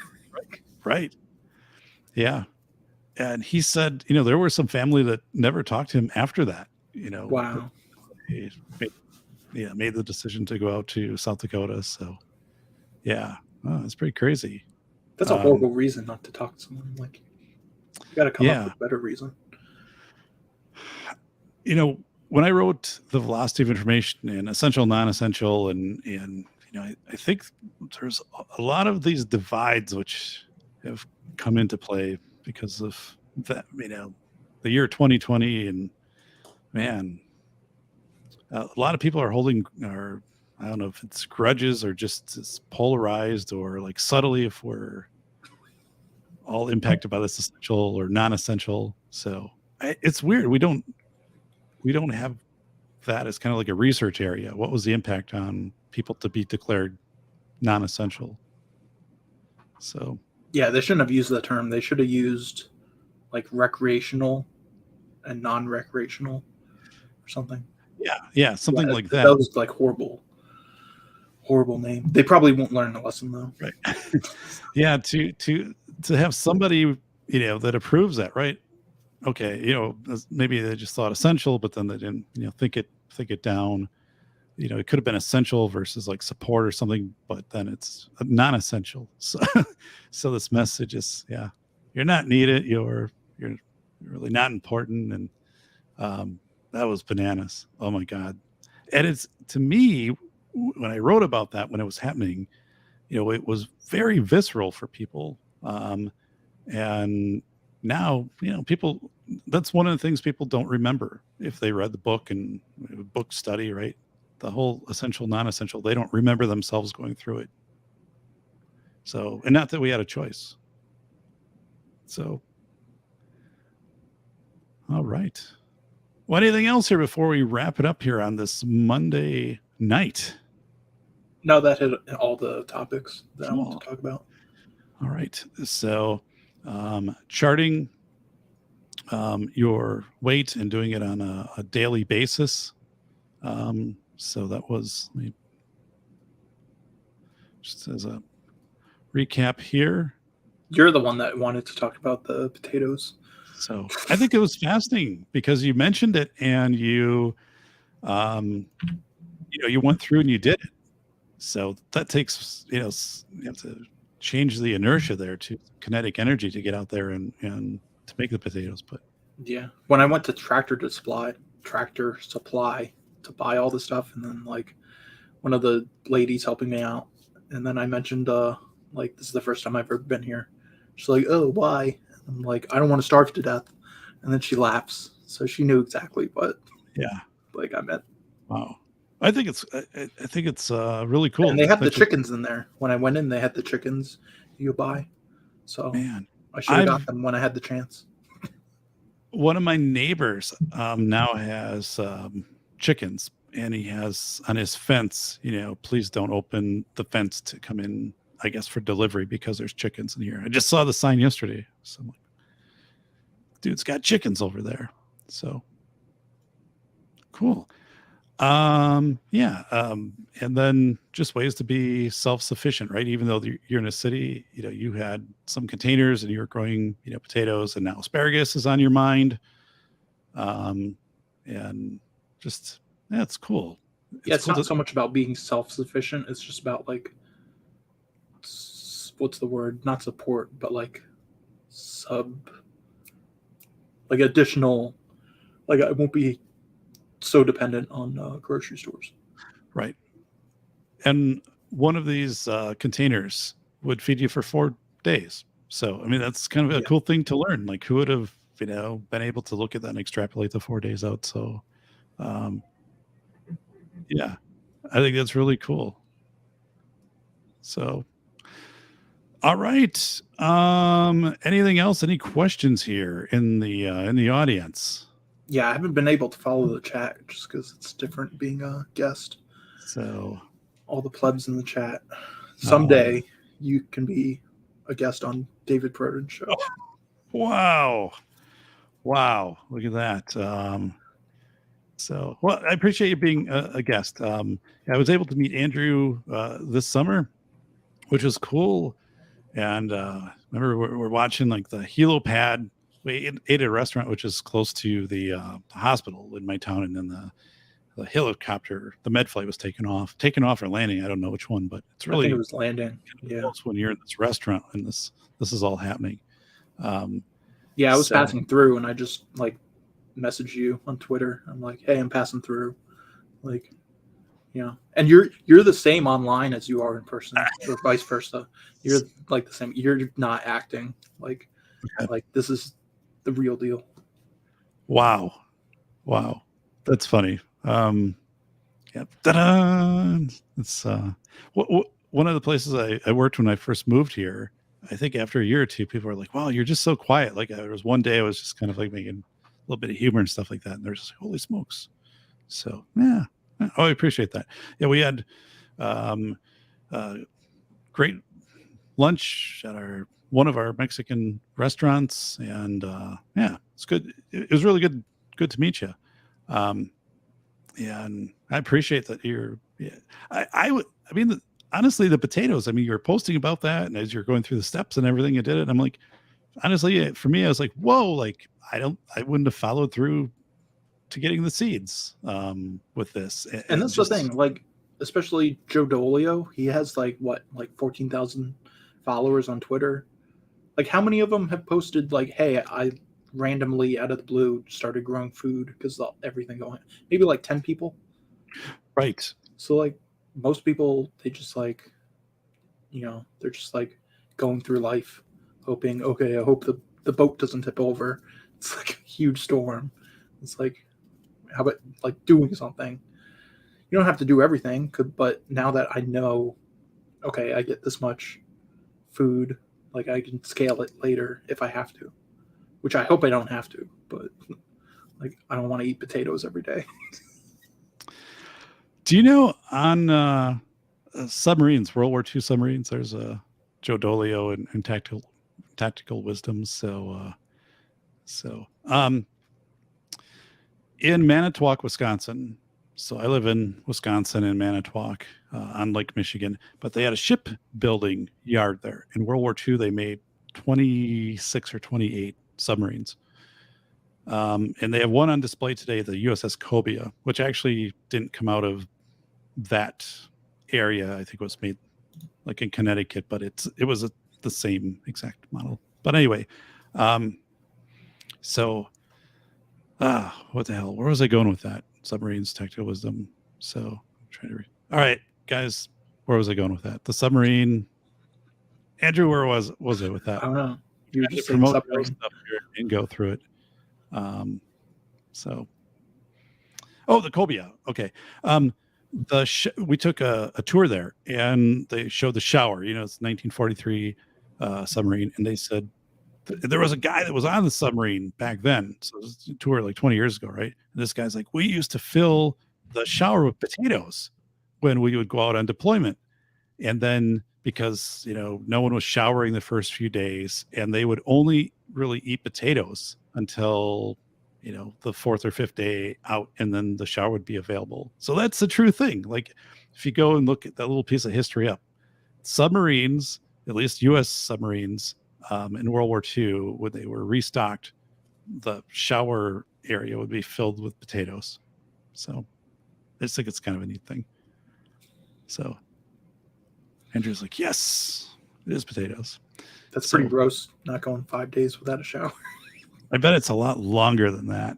And they got to wear sandals and shorts too. Like that's not really, and I'm not making that up. That's an actual fact about the U.S. World War II submarines, that because of the heat and sandals and shorts. So I don't know. It's kind of neat. I was just kind of looking that up the other day again because we had visited this one in our state. But look at this. Bolo's saying yellow submarine. Oh, there he is. So, we all live in. There we go. A yellow submarine. Got it. Dun, da, da, da, da, da. Columbia class. So, Andrew, what specific area of the military did you serve in, or different areas? So I was in the Marine Corps for 4 years. Went to school as an LAV mechanic. It was the 8-wheeled vehicles. So, but then when I got to the fleet, I was sent to the company office, and then did that for like a year, and then went back to the platoon and did maintenance paperwork. So it's like once you get stuck in like the office role, you kind of like get stuck in it forever. So, wow. And then went to Afghanistan, and then that was the same thing. I was supposed to be a mechanic, but ended up doing the paperwork. Oh my God. I mean, someone's got to do it, but right. It's like always wrong, and it's just like never gets better. Wow. So immediately out of the military, what did you do next? Was it going I into was like bummed. did, did you roll like in a college No, class or anything? yeah, Or community college, which that's like just straight up communism. wow. I remember having a class and it was about communism. Yeah, and it was like You in teach poli it? sci. Yeah. That was a long it was I forget the prof, but it was a real weird dynamic class. Like I couldn't wrap my mind really around what was being instructed there. But I had some wacko professors just because they're like all trying to get fired for saying outrageous things so they can get a payout, and it's like they all got to outdo each other. It's like this is so bad. man, I don't know how it's probably awful today. I couldn't imagine. This was 2010. Can't imagine how bad it is today. yeah, I don't know. I mean, the whole world of well, K through 16, but post secondary has gotten really, really strange. But was that something when you left the military? Was that like they were trying to transition?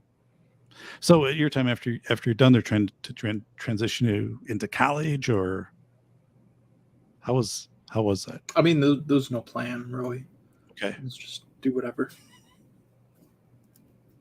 wow,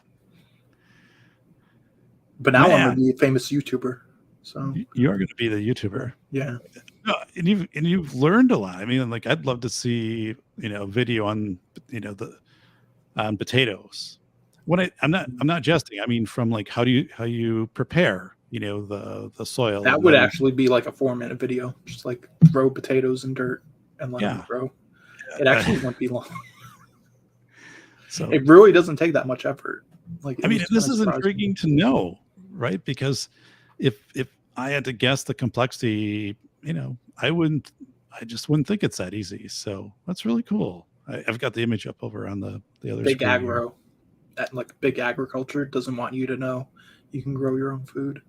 Isn't that They something? want We you don't have dependent. campaigns about stuff like that, even like very modest billboard or something. We don't have a Good Samaritan law or first aid or CPR month or week. Like we don't have anything like that. So you're right though. So this is something in the victory gardens of World War One. Turn your front lawn into a garden. We don't hear any of this stuff today. Just maybe say like because you don't want to compete with the grocery store. If you don't have to buy your carrots there. Yeah, and once I started seeing like driving around the neighborhood, like you start to see gardens and people growing. It's like one of those, if you buy a red car, all you see is red cars, kind of thing. Once you start growing, 4 buckets of potatoes, you start seeing like everywhere else, like Right. who else is doing it. So They're grown potatoes. So, cool. All right. You post your link again, and I will get it up here on the big screen. actually, Ron Wayne actually has it in the chat. All right. Let me find Ron Wayne. Great. I don't have to do anything. Just Look all at those this. people in the chat. It's great. Right. So yeah, subscribe, be a part of the journey. Sense the value in data. Get to a little bit more. There's going to be like a kind of like just one little trivia tidbit maybe Andrew's going to throw in, just with every show. So, but that's really cool. I like this.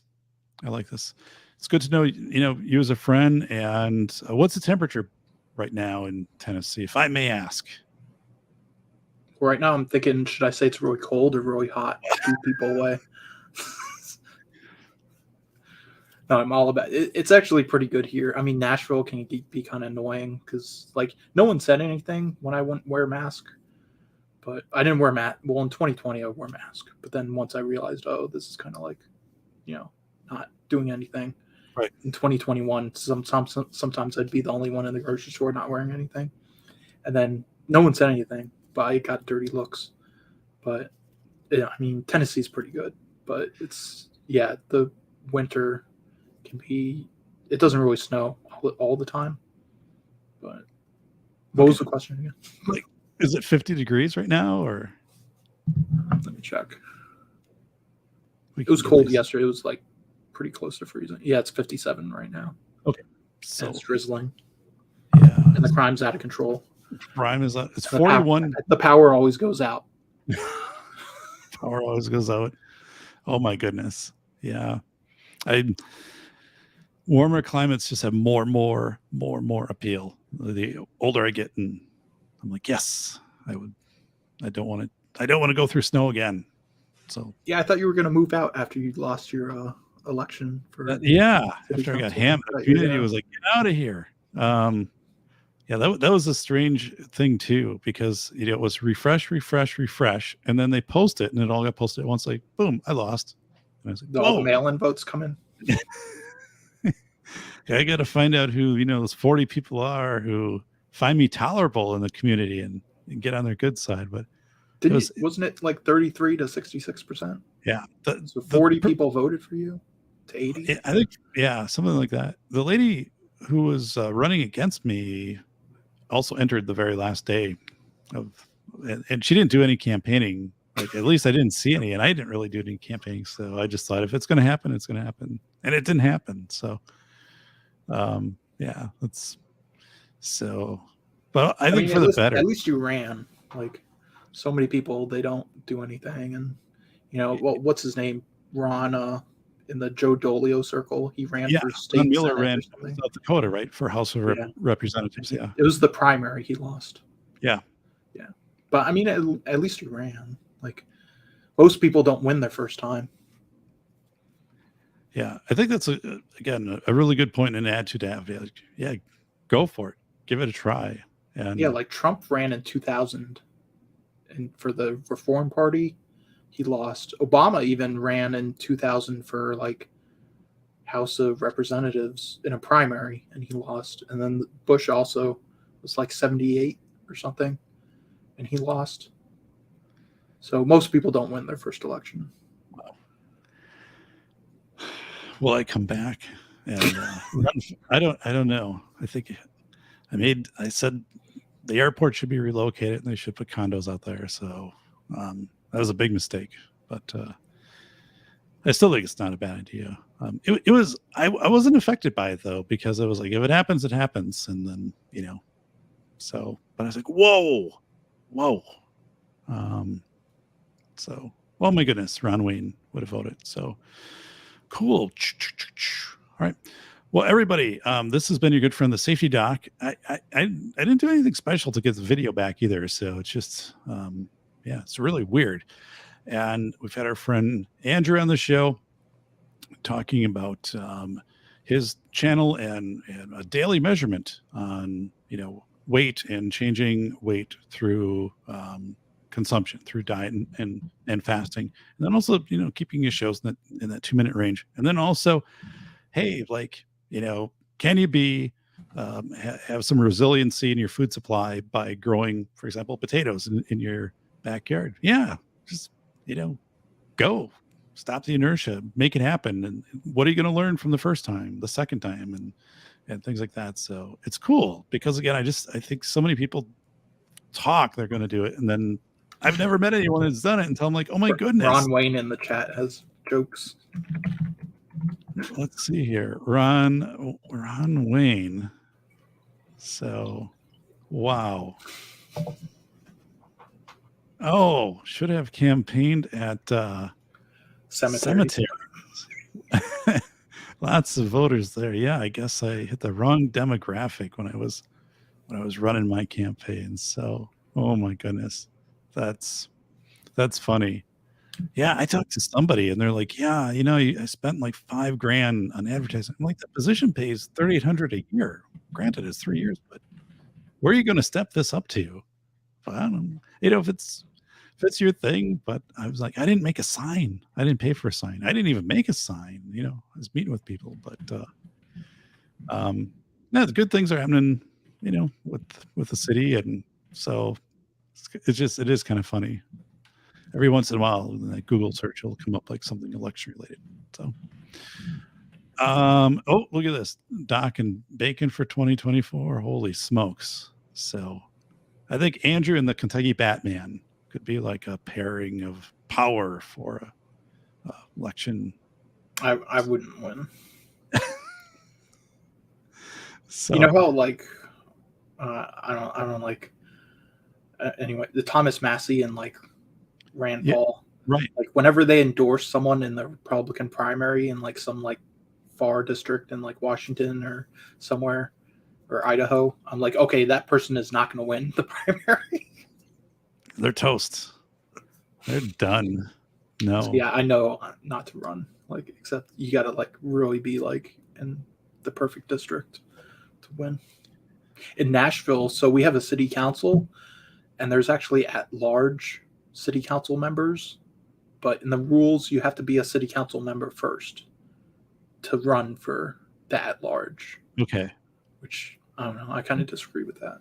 It should have one wacko candidate for the at-large. But oh my goodness, yeah. So thank you to Ron Wayne, CNT, Jim Arvero, Zippy, Salty Surfer, Bolo. Hey, it's Andrew. Thank you to Andrew. Mike McClune, Vanessa Kitty, Princess, Misty, Mrs. Wayne, and so many more.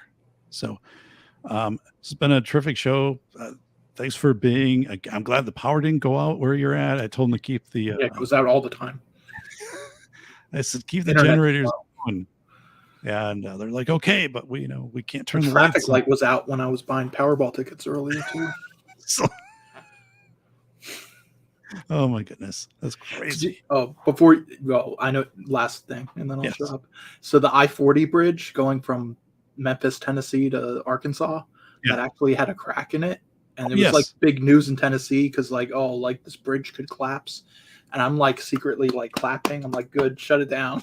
So they can't stop because there's only like 3 bridges across the Mississippi into Tennessee. So I'm like, shut it down. Just demolished it. I remember watching, when that was on the news. So it was good news. They're like trying to present it as bad news. I'm like, this is great. Oh my God, that is funny. A night to our good friend, the Kentucky Batman. So cool. Yeah. Ron Wayne, the Kentucky Batman, that guy. So is there a Tennessee Batman? We'll have to see. Just, I don't know if it's a state by state thing, but we do have the Kentucky Batman and CNT. So, all right, Andrew, stick around. I'm going to take our usual path out of here. So here we go.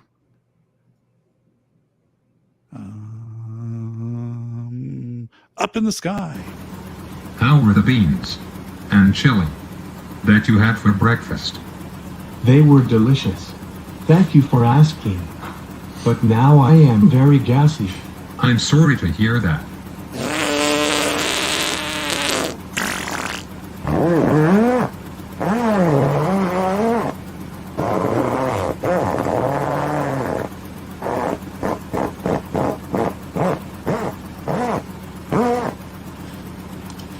Who let the frogs out? Pew, that stinks very bad. I have to open the window. Oh no, my cap flew off and it was sucked into the engine.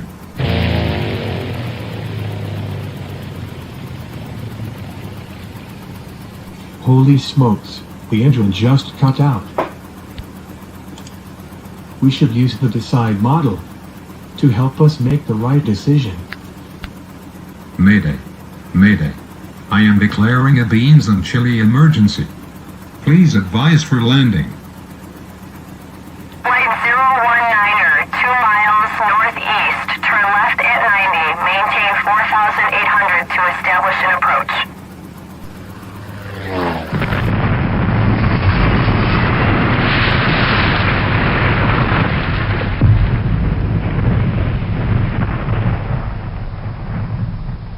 Engine 5, dispatch. Pockets of fire all around.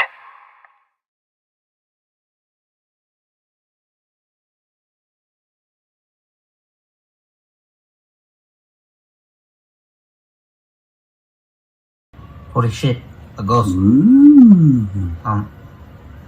Do you mind moving out of the way? You're blocking the TV. Oh shit, sorry man. It's okay.